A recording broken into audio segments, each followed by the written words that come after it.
ನಮಸ್ತೆ ಆತ್ಮೇರೆ, ನಿಮ್ಮೆಲ್ಲರ ಹಿತೈಷಿ ಆಧ್ಯಾತ್ಮಿಕ ಚಿಂತಕ, ಶಿಕ್ಷಕ, ಚಿತ್ತಚೇತನ ಸ್ನೇಹಿತರೆ, ಜೀವನ ದರ್ಶನ ಅನ್ನುವ ಕಾರ್ಯಕ್ರಮ ಪ್ರತಿನಿತ್ಯ ಸಂಜೆ 7 ಗಂಟೆಗೆ ನೀವು ನೋಡಬಹುದು.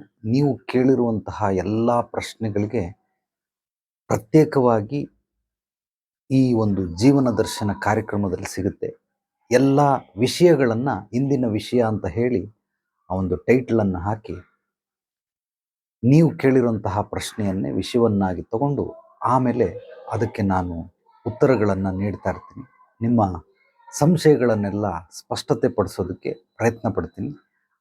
ಜೀವ ಮತ್ತು ಜೀವನದ ಬಗ್ಗೆ ಪಾರದರ್ಶಕವಾಗಿ ಎಲ್ಲವನ್ನ, ಅಂದರೆ ನನ್ನ ಅನುಭವಗಳನ್ನು, 20 ವರ್ಷದ ಅನುಭವಗಳನ್ನು ನಿಮ್ಮೊಂದಿಗೆ ಹಂಚ್ಕೊಳ್ಳೋದಕ್ಕೆ ಇಷ್ಟಪಡ್ತೀನಿ. ಮೂಲವಾಗಿ ಎಲ್ಲ ಸಮಸ್ಯೆಗಳಿಗೆ ಪರಿಹಾರಗಳು ಬೇಕು. ಸೊ ನಮ್ಮ ಪ್ರಶ್ನೆಗಳಿಗೆಲ್ಲ ಉತ್ತರಗಳು ಬೇಕು, ಗೊಂದಲಗಳಿಗೆ ಸ್ಪಷ್ಟತೆ ಬೇಕು, ಜೀವನಕ್ಕೆ ಪಾರದರ್ಶಕತೆ ಬೇಕು. ಈ 4 ಕೂಡ ಈ ಒಂದು ಜೀವನ ದರ್ಶನ ಕಾರ್ಯಕ್ರಮದಲ್ಲಿ ನೀವು ಜ್ಞಾನಾರ್ಜನೆಯನ್ನು ಪಡ್ಕೊಳ್ಬಹುದು. ಸೊ ಮೂಲವಾಗಿ ಸುಬೋಧಿನಿ ಆಧ್ಯಾತ್ಮಿಕ ಜಗತ್ತು, ಈ ಒಂದು ಸುಬೋಧಿನಿ ಫೌಂಡೇಶನಲ್ಲಿ ಪಂಚಭೂತಗಳು ಹೇಗಿದೆಯೋ ಅದೇ ರೀತಿ ಪಂಚತತ್ವದಂತೆ 5 ವಿಷಯಗಳಿಗೆ ಮೊದಲ ಆದ್ಯತೆ, ಮಾನ್ಯತೆ. ಮೊದಲನೇದು ಆರೋಗ್ಯ, ಸಮೃದ್ಧಿ, ಸಂಬಂಧ, ಧ್ಯಾನ ಮತ್ತು ಆಧ್ಯಾತ್ಮ. ಈ 5 ವಿಚಾರಗಳಲ್ಲೂ ಕೂಡ ನೀವು ಕೇಳುವಂತಹ ಎಲ್ಲ ಪ್ರಶ್ನೆಗಳಿಗೆ ವಿಷಯಗಳನ್ನಾಗಿ ಮಾಡಿ ಅದಕ್ಕೆ ನಾನು ನಿರಂತರವಾಗಿ ದಿನನಿತ್ಯ ಉತ್ತರಗಳನ್ನು ಕೊಡ್ತಾ ಇರ್ತೀನಿ. ಅದನ್ನು ನೀವು ನೋಡ್ಕೊಳ್ಬಹುದು. ನಿಮ್ಮ ಯಾವುದೇ ಪ್ರಶ್ನೆಗಳನ್ನು ಕಾಮೆಂಟ್ ಮೂಲಕ ತಿಳಿಸಿ ಅಥವಾ ನನ್ನ ವಾಟ್ಸಪ್ ನಂಬರ್ಗೆ ವಾಯ್ಸ್ ಮೆಸೇಜ್ ಕಳಿಸಿ. ಖಂಡಿತವಾಗ್ಲೂ ನೀವು ಹೇಳುವಂಥ ಪ್ರಶ್ನೆಗೆ ಉತ್ತರಗಳನ್ನು ನೀಡೋದಕ್ಕೆ ಬಯಸ್ತೀನಿ. ಸೊ ನಮ್ಮ ಚಾನಲನ್ನು ಮೊದಲನೇ ಬಾರಿ ಭೇಟಿ ನೀಡಿದರೆ ತಪ್ಪದೇ ಮರೆಯದೆ ಸಬ್ಸ್ಕ್ರೈಬ್ ಮಾಡಿ, ಲೈಕ್ ಮಾಡಿ. ಈ ಒಂದು ವಿಡಿಯೋವನ್ನು ನಿಮ್ಮ ಎಲ್ಲ ಸ್ನೇಹಿತರಿಗೆ, ಆತ್ಮೀಯರಿಗೆ, ಕೆಲವೊಂದು ವಾಟ್ಸಪ್ ಗ್ರೂಪ್ಗಳಲ್ಲಿ ನೀವು ಶೇರ್ ಮಾಡಬಹುದು. ಸ್ನೇಹಿತರೆ, ಮೂಲವಾಗಿ ಮನುಷ್ಯ ಬದುಕುವಂತಹ ರೀತಿ ನೀತಿ ಎಲ್ಲವೂ ಕೂಡ ಹುಟ್ಟಿನಿಂದ ಸಾವಿನವರೆಗೂ ಅಥವಾ ಬುದ್ಧಿ ಬಂದಾಗಲಿಂದ ಸಾವಿನವರೆಗೂ ಅವನು ಈ ಭೂಮಂಡಲದಲ್ಲಿ ಹುಟ್ಟಿರೋದಕ್ಕೆ ಸಾರ್ಥಕವಾಗಬೇಕು ಅಂದರೆ, ಎಲ್ಲವನ್ನ ಅನುಭವಿಸಬೇಕು ಅಂತಂದರೆ ಅವನಿಗಿರೋದು ಆರೋಗ್ಯ. ಆದ್ದರಿಂದ ಆರೋಗ್ಯವನ್ನು ಬಹಳ ಬಹಳ ಪ್ರೀತಿಸಿ ಆರೋಗ್ಯಕ್ಕೆ ಮೊಟ್ಟ ಮೊದಲ ಆದ್ಯತೆ, ಮಾನ್ಯತೆ, ಸತ್ವ, ಮಹತ್ವ ಎಲ್ಲವನ್ನು ಇದಕ್ಕೆ ಎಷ್ಟು ಸಾಧ್ಯವಾಗುತ್ತೋ ಅಷ್ಟು ತುಂಬಿ, ಅದಾದ ನಂತರ ಬೇರೆ ಬೇರೆ ವಿಚಾರಗಳನ್ನೆಲ್ಲ ಬೇಕಾದ್ರೆ ನಾವು ಗಮನಿಸ್ತಾ ಹೋಗ್ಬೋದು. ಯಾಕೆಂದರೆ ಆರೋಗ್ಯ ಇಲ್ಲ ಅಂದರೆ ಖಂಡಿತವಾಗಲೂ ಮನುಷ್ಯ ಇಲ್ಲಿ ಬದುಕಿದ್ದು ಏನು ಪ್ರಯೋಜನ ಇಲ್ಲ. ಸಾಕಷ್ಟು ಜನ ಯೌವನದಲ್ಲಿ ದುಡಿತಾರೆ ದುಡಿತಾರೆ ದುಡಿತಾರೆ ಕಷ್ಟಪಟ್ಟು ದುಡಿತಾರೆ. 10 ವರ್ಷ, 15, 20 ವರ್ಷ, 25, 30 ವರ್ಷಗಳು ಕಷ್ಟಪಟ್ಟು ದುಡಿತಾರೆ. ಅವರ ಆರೋಗ್ಯದ ಬಗ್ಗೆ ಕೇರ್ ಮಾಡಲ್ಲ. ಅವ್ರಿಗೆ 50 ವರ್ಷ ಆದಾಗಲೂ 60 ವರ್ಷ ಆದಾಗಲೂ ಅಯ್ಯೋ ನಂಗೆ ಸೊಂಟ ನೋವು, ಕತ್ತು ನೋವು, ಮಂಡಿ ನೋವು, ಆ ನೋವು, ಈ ನೋವು ಅಂತಾರೆ.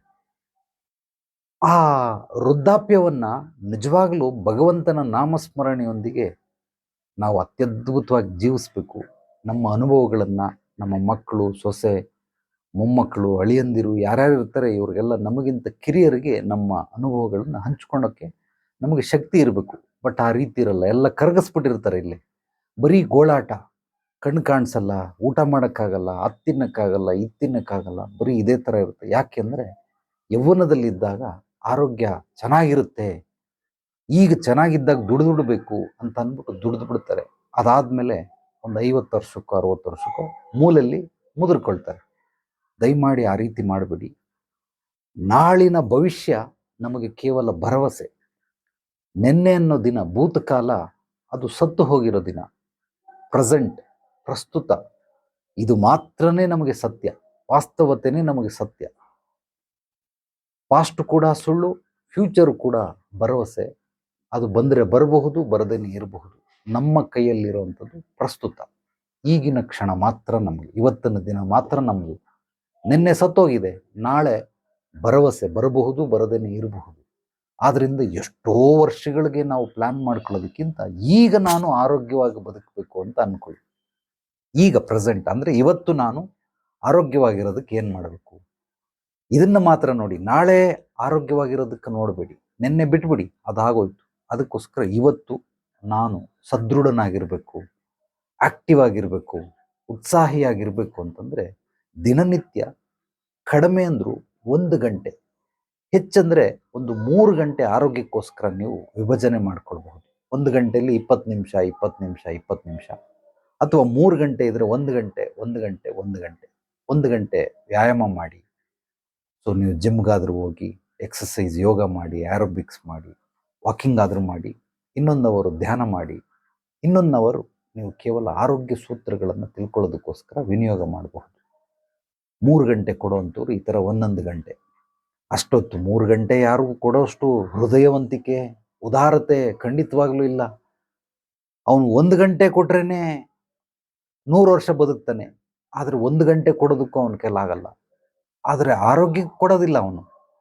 ಮೊಬೈಲಲ್ಲಿ ಕುತ್ಕೊಂಡು ಬೇಕಾದ್ರೆ ಗಂಟೆಗಟ್ಟಲೆ ಹಿಂಗೆ ನೋಡ್ಕೊಂಡು ಸುಮ್ಮನೆ, ಈ ಗರ ಬಡ್ದವ್ರು ಕುತ್ಕೋತಾರಲ್ಲ ಹಳ್ಳಿ ಕಡೆ, ಗರ ಬಡ್ದವ್ರು ಅಂತಾರೆ. ಅಂದರೆ ಏನೇ ಯಾರು ಬರಲಿ ಸುಮ್ಮನೆ ಕುತ್ಕೊಂಡಿರ್ತಾರೆ. ಅದೇ ಥರ ಮೊಬೈಲ್ ಹಿಡ್ಕೊಂಡು ಬೇಕಾದ್ರೆ ಗಂಟೆಗಟ್ಟಲೆ ಕಳೀತಾರೆ ಹೊರತು 1 ಗಂಟೆ ತನ್ನ ದೇಹದ ಆರೋಗ್ಯಕ್ಕೋಸ್ಕರ, ತನ್ನ ಜೀವನಕ್ಕೋಸ್ಕರ 1 ಗಂಟೆ ಕೊಡೋದಕ್ಕೂ ಸಾಧ್ಯವಾಗಲಿಲ್ಲ ಅಂದರೆ ಎಂಥ ಮನಸ್ಥಿತಿಗಳು ಮನುಷ್ಯನಿಗೆ ಉದ್ಭವ ಆಗ್ಬಿಟ್ಟಿದೆ, ಬಂದುಬಿಟ್ಟಿದೆ.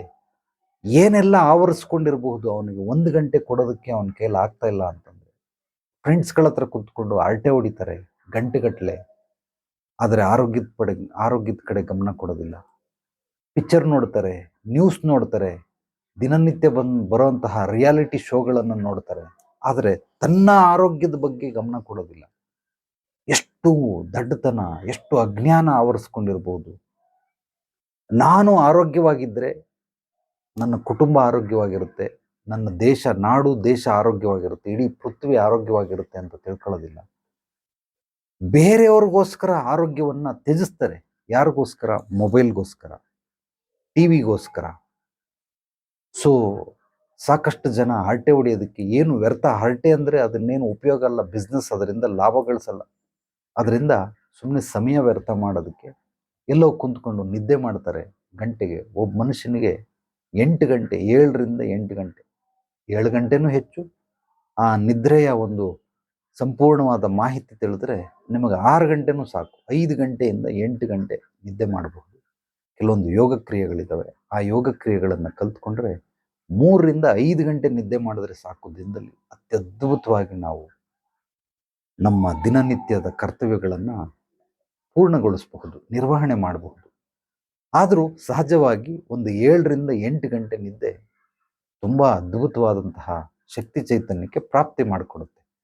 ಅದಕ್ಕಿಂತ ಕೆಲವರು 10 ಗಂಟೆ ನಿದ್ದೆ ಮಾಡ್ತಾರೆ, 12 ಗಂಟೆ ನಿದ್ದೆ ಮಾಡ್ತಾರೆ. ಖಂಡಿತವಾಗಲಿಲ್ಲ. ಇದು ಕೇವಲ ಮಕ್ಕಳು ಮತ್ತು ವಯಸ್ಸಾದಂಥವ್ರು, ವಯೋವೃದ್ಧರು, ಇವರು ಮಾತ್ರ ಮಾಡಬಹುದೇ ಹೊರತು ಮಧ್ಯಮ ಸ್ಥಿತಿಯಲ್ಲಿರುವಂಥವ್ರು, ಯುವಕರಾಗಲಿ ಮಧ್ಯವಯಸ್ಕರಾಗಲಿ ಖಂಡಿತವಾಗ್ಲೂ ಮಾಡುವಾಗಿಲ್ಲ. ಓನ್ಲಿ ಮೆಡಿಕಲ್ ಪ್ರಾಬ್ಲಮ್ ಏನಾದರೂ ಇದ್ದರೆ ಮಾತ್ರ ಅಂಥವ್ರಿಗೆ ವಿಶ್ರಾಂತಿ ಪಡ್ಕೊಳ್ಳೋದಕ್ಕೋಸ್ಕರ ನಿದ್ರೆ. ಬಟ್ ದೊಡ್ಡವ್ರಿಗೆ, ಕಾಮನ್ ಆಗಿರೋರಿಗೆ, ಸಾಮಾನ್ಯವಾಗಿರೋರಿಗಲ್ಲ. ಆದ್ದರಿಂದ ದಯಮಾಡಿ ಆರೋಗ್ಯಕ್ಕೆ ಮೊದಲ ಆದ್ಯತೆ, ಮಾನ್ಯತೆಯನ್ನು ನೀಡಿ, ಇದಾದ ನಂತರ ಬೇರೆಲ್ಲವನ್ನ ಬೇಕಾದರೆ ನೋಡ್ಕೊಳ್ಳೋಣ. ಆದ್ದರಿಂದ ಈ ಆರೋಗ್ಯನ ಅಭಿವೃದ್ಧಿ ಪಡಿಸ್ಕೊಳ್ಬೇಕಾದ್ರೆ ಇವತ್ತಿಗೆ ಮಾತ್ರ ನೋಡಿ, ನಾಳೆಗೆ ನಾಳಿದ್ದು ಬಿಟ್ಬಿಡಿ. ಇವತ್ತು ನಾನು ಒಂದು ದಿವಸ ಆರೋಗ್ಯಕ್ಕಾಗಿ ಎತ್ತಿಡ್ತೀನಿ ಅನ್ನೋದನ್ನು ಮಾಡ್ಕೊಳ್ಳಿ. ಸೊ 30 ನಿಮಿಷ 30 ನಿಮಿಷ 30 ನಿಮಿಷ 30 ನಿಮಿಷ ವ್ಯಾಯಾಮ, 30 ನಿಮಿಷ ಧ್ಯಾನ, ಮತ್ತೆ 30 ನಿಮಿಷ ಟೈಮ್ ಟೇಬಲನ್ನು ಹಾಕೊಳ್ಳಿ. ಇವತ್ತು ನನ್ನ ಆರೋಗ್ಯ ಅಭಿವೃದ್ಧಿ ಆಗೋದಕ್ಕೆ ಒಂದು ವ್ಯಾಯಾಮ ಆಯಿತು, 2ನೇದು ಆಹಾರ ಪದ್ಧತಿ, ಏನೇನನ್ನು ತಿನ್ನಬೇಕು ಏನನ್ನು ತಿನ್ನಬಾರ್ದು, ಡೂ ಆ್ಯಂಡ್ ಡೋಂಟ್ಸ್ಗಳನ್ನು ದಿನನಿತ್ಯ ಬರ್ಕೊಳ್ಳಿ. ಫಿಕ್ಸ್ ಮಾಡಿಬಿಡಿ. ಬೆಳಿಗ್ಗೆ ಎದ್ದಿದ ತಕ್ಷಣವೇ ಅದ್ಭುತವಾಗಿ ಹೋಗ್ತದೆ ನಿಮ್ಮ ಜೀವನ.